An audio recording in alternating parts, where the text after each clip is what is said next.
إن الحمد لله نحمده ونستعينه ونستغفره ونعوذ بالله من شرور أنفسنا ومن سيئات أعمالنا من يهده الله فلا مضل له ومن يضلل فلا هادي له وأشهد أن لا إله إلا الله وحده لا شريك له وأشهد أن محمدا عبده ورسوله يا أيها الذين آمنوا اتقوا الله حق تقاته ولا تموتن إلا وأنتم مسلمون يا أيها الناس اتقوا ربكم الذي خلقكم من نفس واحدة وخلق منها زوجها وبث منهما رجالا كثيرا ونساء واتقوا الله الذي تساءلون به والأرحام إن الله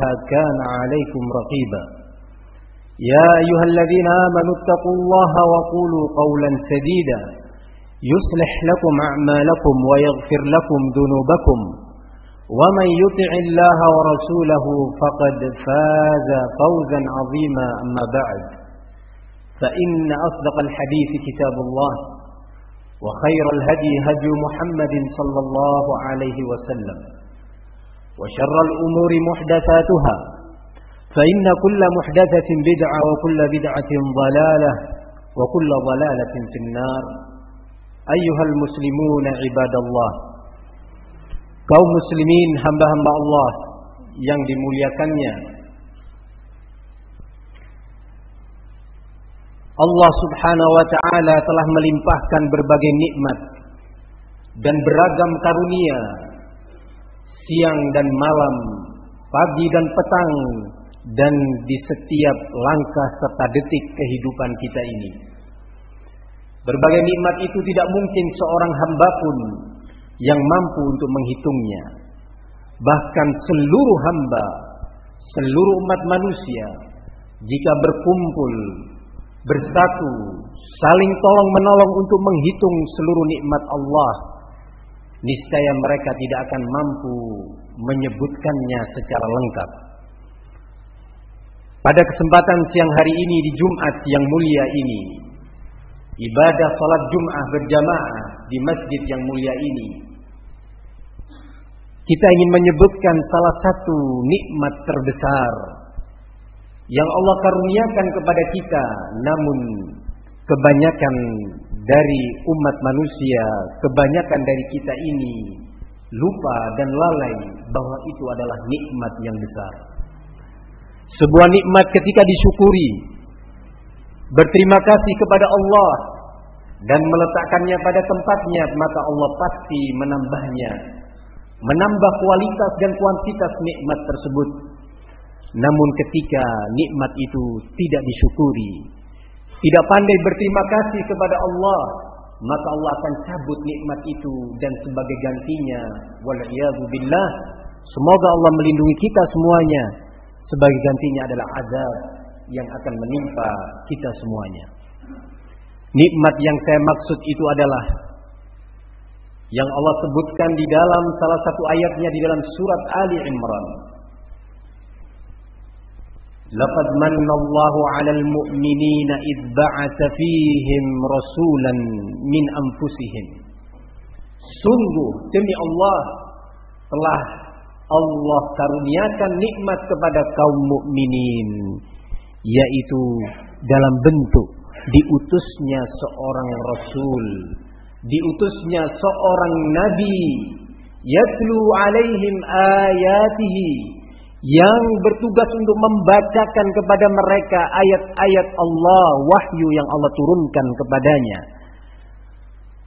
Yatlu 'alaihim ayatihi, membacakan kepada mereka ayat-ayat Al-Quran satu demi satu.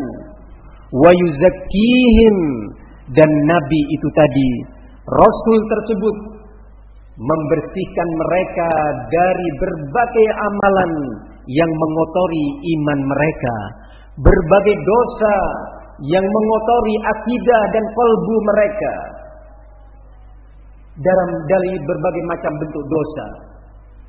Wa yu'allimuhumul kitab, dan dia Rasul itu bertugas untuk mengajarkan kepada kaum mukminin Al-Quran, mengajarkan tentang hukum-hukumnya, merinci dan menjabarkan berbagai rincian syariat yang ada pada Al-Quran, sehingga akhirnya umat ini keluar dari kegelapan menuju kepada keterangan cahaya, dari kegelapan kesyirikan dan kekufuran menuju kepada cahaya iman dan tauhid, dari kegelapan kemaksiatan kepada Allah menuju kepada cahaya berbagai ketaatan dan amal ibadah yang akan mengantarkan mereka dengan izin Allah kepada jannahnya.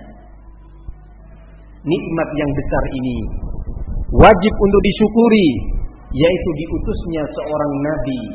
Kita bisa membayangkan kalau Allah membiarkan kita tanpa diutus seorang rasul, sehingga kita hidup dalam kegelapan, tidak mengerti antara yang hak dan yang batil, antara yang diridhai oleh Allah dan yang dimurkai. Para hadirin yang saya muliakan, Nabi Muhammad SAW diutus oleh Allah sebagai rahmatan lil alamin, sebagai bentuk kasih sayang Allah kepada seluruh alam semesta ini, termasuk kita di dalamnya. Untuk kita lebih mengenal besarnya nikmat ini, tentang siapa Nabi Muhammad SAW, Allah tegaskan di dalam surat At-Taubah atau surat Bara'ah. Allah menyatakan, laqad ja'akum rasulun min anfusikum azizun 'alaihi ma 'anittum harisun 'alaikum bil mu'minina raufur rahim. Sungguh, kata Allah, telah datang kepada kalian wahai kaum mukminin seorang rasul dari kalangan kalian sendiri, dari kalangan manusia, bukan dari kalangan malaikat. Datang dari kalangan manusia yang bisa berbicara dengan kita dan menyampaikan syariat Allah Subhanahu wa taala. Di antara sifat Nabi, Allah sebutkan dalam ayat ini, azizun alaih ma anittum, terasa berat kepada Rasul. Apa-apa yang kalian rasakan berat, Rasulullah telah merasakan beratnya tersebut sebelum kita merasakannya. Dari sini kita tahu bahwa syariat Rasul, sunnah-sunnah yang diajarkan oleh Nabi, berbagai aturan hidup, baik itu aturan hidup berumah tangga, aturan hidup bertetangga, aturan hidup bermasyarakat, aturan ibadah, aturan akhlak, aturan akidah, semuanya itu ringan bagi kita, mudah untuk dilakukan dan diamalkan, karena Nabi telah merasakan beratnya sebuah amalan sebelum umat ini melakukannya.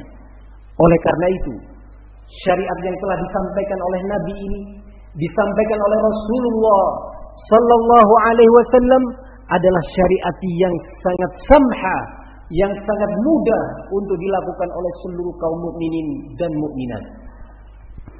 Para hadirin yang saya muliakan, kemudian Allah lanjutkan di dalam ayat yang sama, ayat ke-128 dari surat At-Taubah ini, tentang sifat Rasul.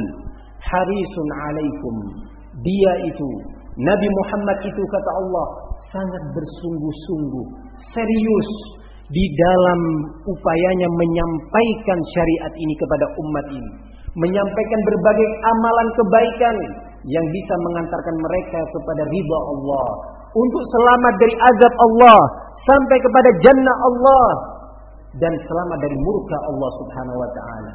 Rasulullah sangat serius dan bersungguh-sungguh di waktu pagi, siang, petang dan malam menyampaikan petua-petua dan bimbingannya karena sayang kepada umat ini.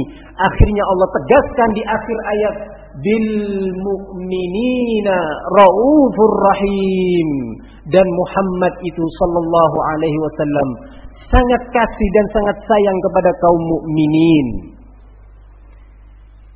Untuk menegaskan tentang sayangnya Rasul dan kesungguhan Rasul sallallahu alaihi wasallam kepada kita umatnya ini, diriwayatkan oleh Imam Al-Bukhari dan Imam Muslim dari sahabat Abu Hurairah radhiyallahu anhu. Rasulullah sallallahu alaihi wasallam menyatakan, "Inna mathali wa mathalukum kamathali rajulin istawqada nara faja'ala al-farash wa hadhihi ad-dawab taqa'a fin nari yaqa'na fiha. Perumpamaan aku dengan kalian wahai umatku bagaikan seorang yang menyalakan api unggun di malam hari. Maka di saat kegelapan yang seperti itu, berbagai serangga dan binatang yang berterbangan berlomba-lomba menuju kepada api yang terang itu tadi, mencari cahaya di perkiraan mereka. Mereka tidak menyangka bahwa api itu akan membakar tubuh mereka. Akhirnya sang pria tadi berusaha menghalangi berbagai binatang yang menuju api untuk masuk ke dalamnya, namun kalah pria itu dan binatang tersebut sangat berupaya untuk terus masuk ke dalam kobaran api tersebut. Maka Rasulullah menyatakan, wa ana akhudhu bihujazikum alla yaqa'na fiha walakinnakum taftahimuna fiha wa qultu halumma 'anil nar. Dan aku pun berusaha untuk menghalangi kalian agar tidak masuk ke dalam api an-nar. Aku berusaha menghalangi kalian untuk tidak masuk ke dalam kobaran api. Dan aku katakan, kemarilah, menjauhlah dari api. Tetapi kalian berhasil mengalahkanku. Kalian memaksakan diri.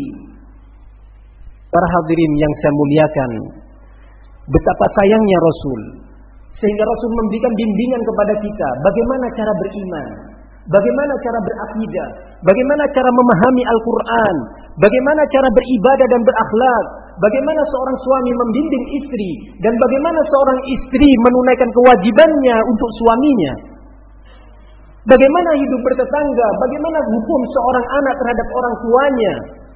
Semuanya itu dibimbing oleh Nabi demi menyelamatkan mereka dari azab Allah Subhanahu wa ta'ala. Maukah kita mengikuti Rasul? Maukah kita disayangi oleh Nabi sallallahu alaihi wasallam? Di dalam Sahih Al-Bukhari dan juga di dalam Sahih Al-Imam Muslim rahimahumallah, diriwayatkan sebuah hadis dari sahabat Abdullah bin Mas'ud radhiyallahu anhu. Hadis berikut ini menggambarkan lebih jauh bagaimana perasaan sayang Rasul kepada kita, melebihi sayangnya diri kita sendiri kepada kita. Rasul menyayangi kita, keluarga kita dan anak-anak kita lebih dari kesayangan kita sendiri kepada diri kita dan keluarga kita. Suatu hari Rasulullah menyatakan kepada sahabatnya Abdullah bin Mas'ud, "Iqra' alayya al-Qur'an." Bacakan wahai Abdullah bin Mas'ud Al-Qur'an di hadapanku. Abdullah bin Mas'ud terheran-heran, "Ya Rasulullah, aqra'u 'alaika wa 'alaika unzil." Bagaimana aku akan membacakan Al-Qur'an ini di hadapanmu sementara kepada engkaulah Al-Qur'an ini diturunkan? Maka Rasulullah menyatakan, "Baca. Inni ashtahi an asma'ahu min ghairi." Aku sangat suka untuk mendengarkan bacaan Al-Quran, lantunan ayat-ayat Al-Quran dari selain diriku sendiri. Silakan baca, tolong bacakan. Faqara'tu surat An-Nisa, maka aku membacakan surat An-Nisa. Falamma balagha qawlahu ta'ala, فَكَيْفَ إِذَا جِئْنَا مِنْ كُلِّ أُمَّةٍ بِشَهِيدٍ وَجِئْنَا بِكَ عَلَيْهِمْ شَهِيدًا. قَالَ أَنْسِكْ. Ketika aku sudah membacakan ayat ini, ayat ke-41 dari surat An-Nisa, yang maknanya, bagaimana wahai Muhammad, ketika nanti di hari kiamat aku mendatangkan untuk setiap umat saksi yang akan menyaksikan perbuatan mereka di hadapan Allah, dan aku datangkan engkau nanti di hari kiamat sebagai saksi terhadap umatmu sendiri. Maka mendengar ayat ini Rasulullah menyatakan kepada Abdullah bin Mas'ud, "Berhenti, cukup." Kemudian aku, kata Abdullah bin Mas'ud, melihat ke wajah Nabi, melihat ke wajah baginda Rasul sallallahu alaihi wasallam, wa ainahu tadrifan, kedua air matanya menetes. Meneteskan air mata. Menangis Rasul, tidak tahan mendengarkan ayat ini, membayangkan di hari kiamat beliau dijadikan saksi oleh Allah terhadap umatnya sendiri. Rasulullah akan ditanya, bukankah engkau telah sampaikan wahai Muhammad kepada mereka tentang syariat? Sudah ya Allah, aku sudah sampaikan kepada mereka. Maka dari itu pada saat haji al-wada, haji penghabisan yang dilakukan oleh Rasulullah, kemudian setelah itu beliau meninggal dunia, di akhir-akhir khutbah beliau yang seharian penuh, sejak di siang hari hingga menjelang malam hari, di padang Arafah, di akhir khutbah itu Rasulullah menyatakan di hadapan ratusan ribu sahabatnya, ala hal ballaghtu Allahumma syhad, ala hal ballaghtu Allahumma syhad. Setelah itu Rasulullah meninggal dunia tidak lama setelah itu.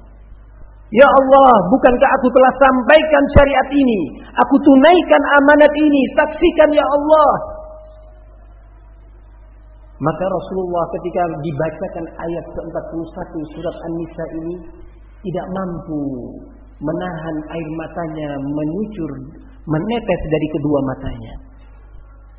Dari kedua mata suci beliau menunjukkan sayang beliau kepada kita di hari kiamat. Rasulullah tidak ingin melihat umatnya mendapatkan amarah Allah Subhanahu wa taala. Tidak ingin melihat umatnya mendapatkan azab dari Allah. Aqulu ma sami'tum wa astaghfirullah li wa lakum wa lisairil mu'minina wal mu'minat min kulli dhanb fastaghfiruhu innahu huwal ghafurur rahim.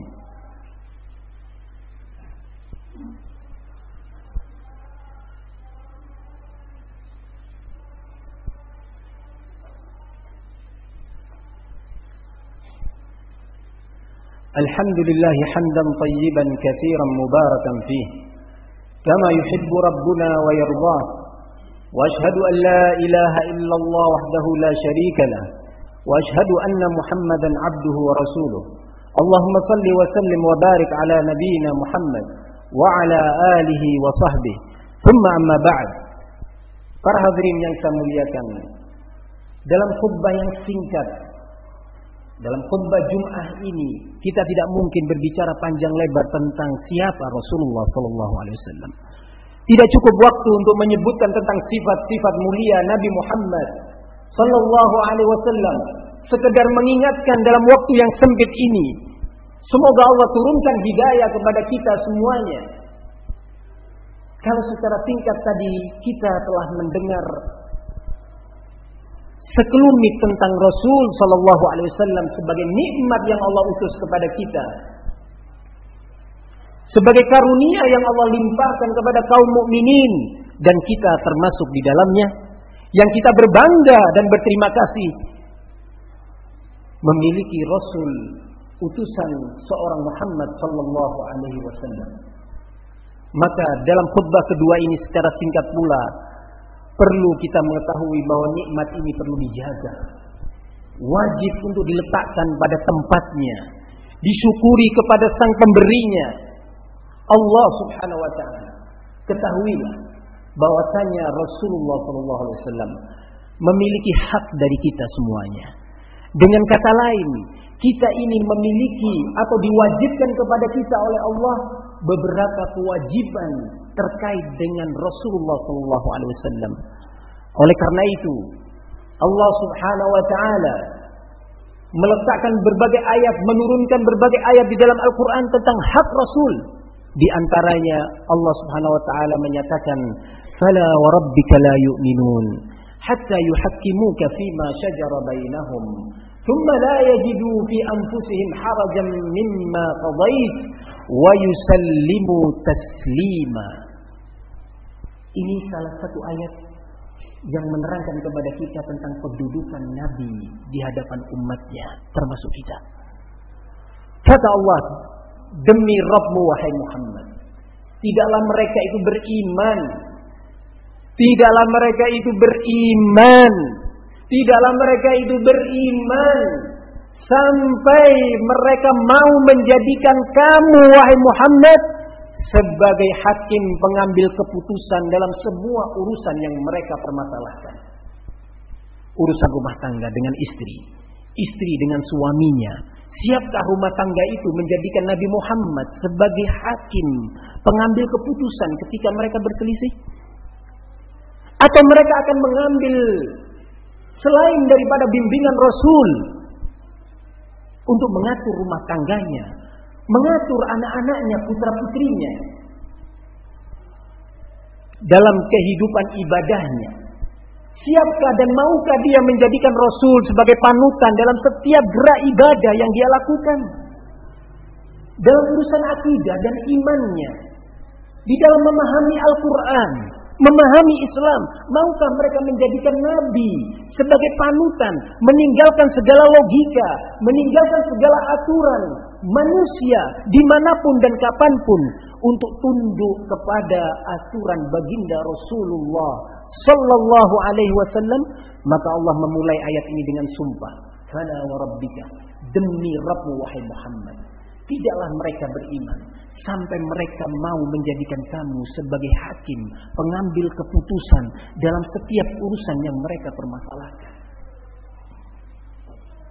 Seluruh aturan dan seluruh urusan kehidupan kita. Kemudian Allah lanjutkan, kalau sudah mau menerima secara zahir nampak dalam pandangan mata dan didengar oleh telinga ini, dia siap menjadikan Nabi sebagai panutan hidup. Allah lanjutkan, "Tsumma la yajidu fi anfusihim harajan mimma qadait."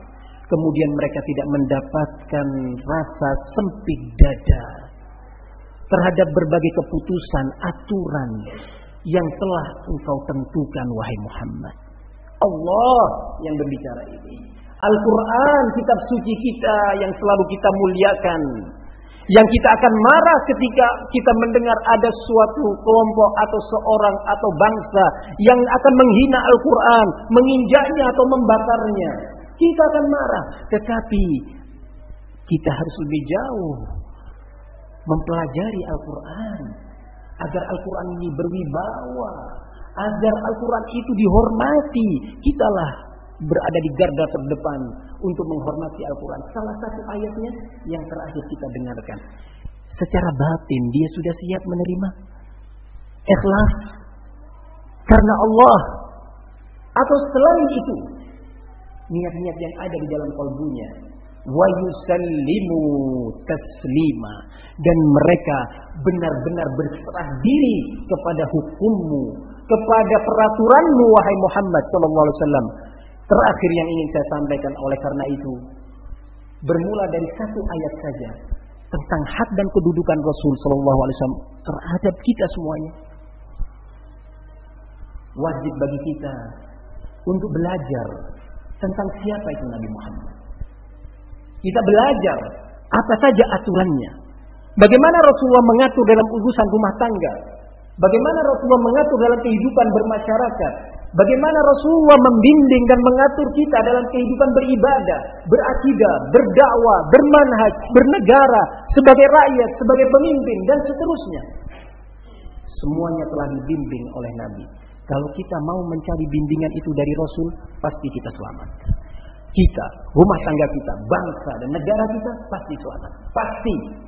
Tetapi ketika kita mencari jalan keluar selain dari bimbingan Rasul, pastikan kita akan hancur. Pastikan kita akan binasa karena Allah yang telah memberitakan itu kepada kita. Maka para hadirin, isilah sisa umur yang ada pada kita. Entah sehari lagi, atau sebulan lagi, atau setahun lagi, atau lebih atau kurang, untuk belajar tentang Islam, untuk belajar tentang Al-Quran, untuk belajar tentang siapa Nabi Muhammad, bagaimana aturan dan bimbingan beliau. Aqulu ma sami'tum wa as'alullaha li wa lakum at-tawfiq likulli ma yuhibbuhu wa yardah. Wa sallallahu ala nabiyyina Muhammad wa ala alihi wa sahbihi wa sallam. Wa barik ala nabiyyina Muhammad wa ala alihi wa sahbihi wa aqimis shalah.